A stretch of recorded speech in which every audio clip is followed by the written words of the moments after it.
Proof ಇದೆ ಅದೆಲ್ಲ. ಅದಾಗಲಿಲ್ಲ ಅಂದರೆ ನ್ಯಾಷನಲ್ ಪರ್ಮಿಟ್ ರಿನಿವಲ್ ಆಗ್ತಾ ಇಲ್ಲ. ರಿನಿವಲ್ ಆಗದಿದ್ರೆ ಹೋಗಲಿ.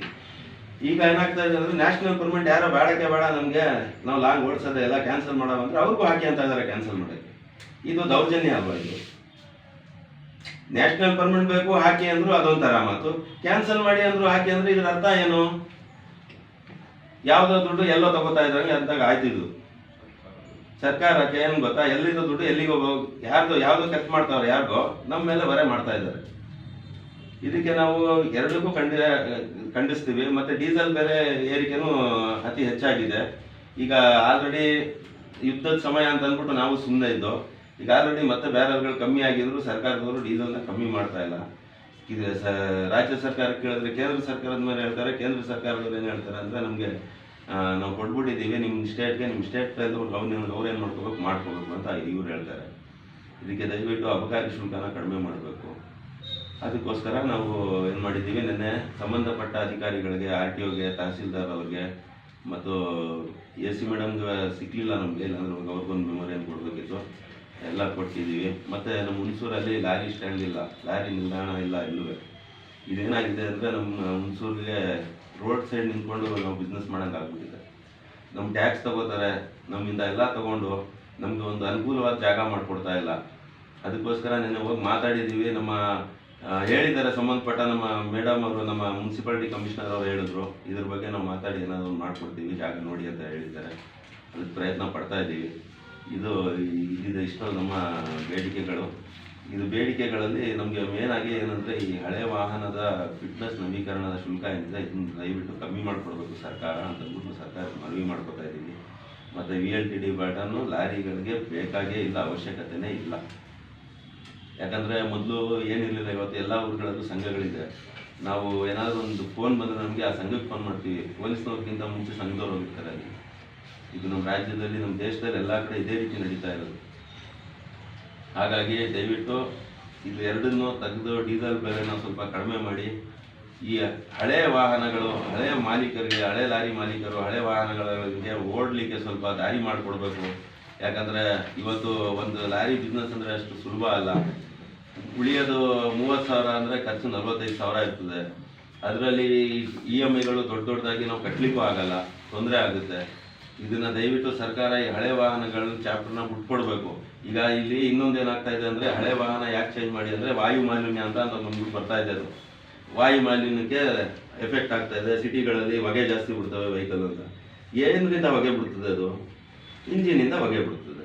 ನೀವು ಲಾರಿ ಮಾಡಿಬಿಡಿ, ನಾವು ಡಿಸ್ಕೌಂಟ್ ಮಾಡಿ ನಿಮಗೆ ಬೇರೆ ಲಾರಿ, ನಾವು ಹೊಸ ಲಾರಿ ಕೊಡ್ತೀವಿ ಅಂತ ಇದ್ದೀರಲ್ಲ, ಬೇಡ ನಮಗೆ ಹೊಸ ಲಾರಿ. ಇಂಜಿನ್ ಅವರೇ ಬಿಚ್ಕೊಳ್ಳಿ ಕಂಪ್ನಿಯವರು. ಅದೇನೈತೆ ಈಗ ಬರ್ತಾ ಇರೋ BS6 ಇಂಜಿನು, BS8 ಇಂಜಿನು, ಇಲ್ಲ BS4 ಇಂಜಿನು ಕೂರಿಸ್ಕೊಳ್ಳಿ. ವಾಯು ಮಾಲಿನ್ಯಕ್ಕೆ ಏನು ಇಂಜಿನ್ ಮಾಡಿದ್ದಾರೆ ಅದು ಮಾಡಿ ನಮಗೆ, ಅದಕ್ಕೆ ಅದರಲ್ಲಿ ಏನಾದ್ರು ಸಬ್ಸಿಡಿ ಕೊಡಲಿ. ನಮಗೆ ಬೇಕಾಗಿರೋದು ಇಂಜಿನ್ ತಾನೇ, ಇಂಜಿನಿಂದ ತಾನೇ ವಾಯು ಮಾಲಿನ್ಯ ಆಗೋದು. ಟೈರಿಂದ ಆಗಲ್ಲ. ಟೈರು ಅದೇ, ಚಾರ್ಸಿನೂ ಅದೇ, ಬಾಡಿ ಕ್ಯಾಬಿನೂ ಅದೇ, ಗೇರ್ ಬಾಕ್ಸು ಅದೇ. CNG ಚೇಂಜ್ ಆಗಿ ಅಂತ ತಾನೆ. ಅದೇನಾದ್ರೂ ಇರಲಿ, ಅದು ಇಂಜಿನ್ ಸಂಬಂಧಪಟ್ಟಿದ್ದು ಇಂಜಿನ್ ಮಾಡ್ಕೊಡ್ಲಿ. CNGಗೆ ಚೇಂಜ್ ಆಗಿ ಅಂತ ಏನು ಹೇಳಿಲ್ಲ ಇದುವರೆಗೆ ನಮಗೆ. ಇಂಜಿನ್ ಸಂಬಂಧಪಟ್ಟಂಗೆ CNG ವಾಯು ಮಾಲಿನ್ಯಕ್ಕೆ ಅಂತ ಅಂದ್ಬಿಟ್ಟು ಹಳೆ ಗಾಡಿಗಳು ಹೊಗೆ ಜಾಸ್ತಿ ಬಿಡ್ತದೆ, ಹಂಗೆ ಅಂತ ಅಂದ್ಬಿಟ್ಟು ಪೆಟ್ರೋಲ್ ಡೀಸೆಲ್ ಇಂದಾನೆ ಮೆಟ್ರೋಪಾಲಿಟನ್ ಸಿಟಿಗಳಲ್ಲಿ ಇಲ್ಲ ಸರ್. ಅವ್ರು CNG ತೆಗೆದ್ರು CNG ಫೇಲ್ ಆಯ್ತು ಸರ್. CNG ನಮ್ಮ ಡೀಸೆಲ್ ಗಾಡಿ ಯಾವ ಲೆಕ್ಕದಲ್ಲಿ ಬರ್ತದೆ, ಯಾವ ಹಬ್ಬಗಳಲ್ಲಿ CNG ಬರಲ್ಲ. ಅದು CNG ಎಷ್ಟು ಜನ ಇಷ್ಟಪಟ್ಟು ತೊಗೊಂಡ್ರೆ ಇವತ್ತು CNG ಗಾಡಿ ಅಂದರೆ ಎದುರ್ಕೊಂಡು ಓಡ್ತಾ ಇದ್ದಾರೆ. ಅವರೇ ಕಂಪ್ನಿಗಳಲ್ಲಿ ಹೋಗಿ CNG ಇಂಜಿನ ತೆಗೆದು ಡೀಸೆಲ್ ಇಂಜಿನ ಕೂರಿಸ್ಕೊಟ್ಟಿದ್ದಾರೆ ಕಂಪ್ನಿಗಳು. ಇನ್ನೂ ಅಷ್ಟು ಫಾರ್ವರ್ಡ್ ಆಗಿಲ್ಲ. ಈಗ ಓಡೋಂಥ ರೂಟ್ಗಳು ನಮ್ಮ ಭಾರತ ದೇಶದಲ್ಲಿ ಇನ್ನೂ ಆಗಿಲ್ಲ.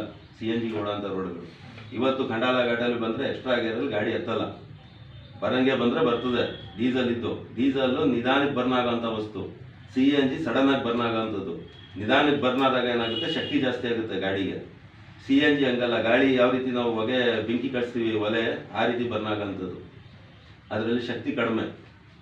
ಅದು ತಗೊಂಡು ಅನುಭವಿಸಿದವ್ರು ಬೇಕಾದಷ್ಟು ಜನ ಇದ್ದಾರೆ. ನಮ್ಮ ಹುಣಸೂರಲ್ಲಿ ಯಾರು ತಗೊಂಡಿರ್ತಿದ್ರೆ ಅದರ ಅನುಭವ ಕಂಪ್ಲೀಟ್ ಕೊಡ್ತಾ ಇದ್ದಾರೆ. ಅದು ಡೆಲ್ಲಿ ಅಂದರೆ ಸಿಟಿ ಲೆವೆಲ್ಗೆ ಮಾಡ್ಕೊಳ್ಳಿ ಅವರು. ಸಿಟಿಲಿ ಓಡಾಡೋಂಥ ವೆಹಿಕಲ್ಗಳು, ಆಟೋ ಇರ್ಬೋದು, ಕಾರ್ ಇರ್ಬೋದು, ಇಲ್ಲ ಬಸ್ಸೇ ಇರ್ಬೋದು. ಸಿಟಿಲಿ BMTC ಬಸ್ ಇದೆ, ಇಂಥದಕ್ಕೆ CNG ಮಾಡ್ಕೊಳ್ಳಿ. ಈಗ ನಾವು ಫಾರ್ ಎಕ್ಸಾಂಪಲ್ 12 ವೀಲ್ಗೆ 25 ಟನ್ ಅವರೇ ಪಾಸಿಂಗ್ ಕೊಟ್ಟಿದ್ದಾರೆ ಲೋಡು. 25 ಟನ್ ಹಾಕೊಂಡು ನಾವು ಇಳಿಸೋಕ್ಕಾಗಲ್ಲ CNG. ಆಯ್ತಾ? ಈಗ ವಾಯು ಮಾಲಿನ್ಯಕ್ಕೆ ಮೇನ್ ಬರೋದೇನೆ ಇಂಜಿನ್ ಕಾರಣ. ಇಂಜಿನ್ ಸರಿ ಇಲ್ಲ ಅಂದರೆ ಹೊಗೆ ಜಾಸ್ತಿ ಬರ್ತದೆ, ವಾಯು ಮಾಲಿನ್ಯ ಆಗುತ್ತೆ ಅಂತ ಅಂದ್ಬಿಟ್ಟು ಇವ್ರು ಸರ್ಕಾರದವರು ಲಾರಿಗಳನ್ನ ಯಾಕೆ ಚೇಂಜ್ ಮಾಡ್ತಾ ಇದ್ದಾರೆ? ಈಗ ಇದು ಈ ಕೊಳ್ಳೆ ಹೊಡೆಯೋದ್ಕಿಂತ 15,000 ಅಂತ ಅಂದ್ಬಿಟ್ಟು ನಮಗೆ ಈ 30,000, 40,000, 15,000, 20,000 ಒಂದೊಂದು ವೆಹಿಕಲ್ಗೆ ಒಂದೊಂದು ರೀತಿ ಇದೆ. ಇಡೀ ಕೊಳ್ಳೆ ಹೊಡೆಯೋದನ್ನ ನಿಲ್ಲಿಸ್ಬಿಟ್ಟು ಎಲ್ಲ ಕಂಪ್ನಿಯವ್ರಿಗೆ ಕಳಿಸ್ಬಿಟ್ಟು ಯಾವ್ಯಾವ ಗಾಡಿ ಐತೆ ಶೋರೂಮ್ಗೆ ತೊಗೊಂಡೋಗ್ಬಿಟ್ಟು ಇಂಜಿನ್ ಚೇಂಜ್ ಮಾಡ್ಕೊಳ್ಳಿ, ನಾವು ಸಬ್ಸಿಡಿ ಕೊಡ್ತೀವಿ ಅಂತ ಹೇಳಿ ಆ ಕೆಲಸ ನಾವು ಮಾಡೇ ಮಾಡ್ತೀವಿ. ಲಾರಿದು ಇಂಜಿನ್ ಎಷ್ಟು ಬಿಡುತ್ತೆ ನಿಮ್ಗೆ? ಸರ್ ಇವತ್ತು ಒಂದು 2.5 ಲಕ್ಷ ಬಿಡ್ಬೋದು, ಹೈಯೆಸ್ಟ್ ಒಂದು 3 ಲಕ್ಷನೇ ಅನ್ಕೊಳ್ಳಿ. ಹಾಗೆ ತಗೊಂಡ್ರೆ ಇದು ನಮ್ಮ ಇಂಜಿನ್ ಕೊಡ್ತೀವಲ್ಲ ಅವ್ರಿಗೆ ಎಕ್ಸ್ಚೇಂಜಲ್ಲಿ ಕೂರಿಸ್ಕೊಡ್ಲಿ, ಆಗ ವಾಯು ಮಾಲಿನ್ಯ ಕಂಟ್ರೋಲ್ ಮಾಡೋಕ್ಕಾಗಲ್ವಾ? 3 ಲಕ್ಷ ಸಾಲ ಮಾಡ್ಕೋಬೇಡಿ, 30 ಲಕ್ಷ ಸಾಲ ಮಾಡ್ಕೊಳ್ಳಿ ಅಂದ್ರೆ ಬಡವ್ರು ಏನು ಮಾಡ್ತಾರೆ?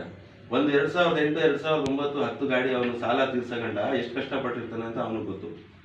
ಅದರಿಂದ ತುಂಬ ಕಷ್ಟಪಟ್ಟಿರ್ತಾನೆ, ಹಗಲು ರಾತ್ರಿ ದುಡಿದಿರ್ತಾನೆ. ಇವತ್ತು ನಮ್ಮ ಈ ಕೆಲಸಕ್ಕೆ ಡ್ರೈವರ್ಗಳಿಲ್ಲ, ನಮಗೆ ಚಾಲಕರೇ ಇಲ್ಲ. ಯಾಕಂದರೆ ಸರ್ಕಾರದಿಂದ ಯಾವುದೇ ರೀತಿಯ ಅನುದಾನಗಳೇ ಇಲ್ಲ, ನಮಗೆ ಬರೆಗಳೇ ಇರೋದು. ಮಧ್ಯದಲ್ಲಿ ಏನು ಮಾಡಿದ್ರು, ಎತ್ತಿದ ಹಿಟ್ ಅಂಡ್ ರನ್ ಅಂತ ಮಾಡ್ಬಿಟ್ಟು ಅದಕ್ಕೆ ಎದುರಿಸ್ಬಿಟ್ರು ಎಲ್ಲರೂ ಡ್ರೈವರ್ಗಳಿಗೆ 7 ಲಕ್ಷ ಫೈನು,